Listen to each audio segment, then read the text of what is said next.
దేవుడు మర్చిపోలేదు. దేవుడు నీ జీవితంలో మేలు జరగడానికి, నీ జీవితంలో ఆశీర్వాదం జరగడానికి, నీ జీవితంలో నీ దర్శనం నెరవేరడానికి, నీ జీవితంలో అద్భుతాలు జరగడానికి దేవుడు కొన్ని కార్యాలు గోతుల గుండా, శ్రమల గుండా, కష్టాల గుండా, ఇబ్బందుల గుండా నేను నడిపిస్తాడు. అప్పుడు మర్చిపోయాడు అనుకోవద్దు, ఇది దేవుని చిత్తం అనుకోవాలి. ఆమేన్, హల్లెలూయా. ఇది దేవుని చిత్తం.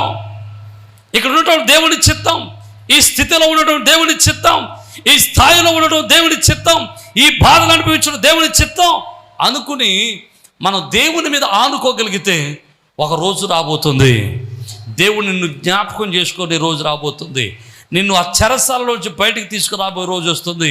అప్పుడు ఎలా ఉంటావో తెలుసా? ఇంతకు ముందు స్థితిలో కాదో అంతకు మించి ఉన్నతమైన స్థితిలో దేవుడు నిన్ను నిలబెట్టబోతున్నాడు. నమ్మిన వారు దేవునికి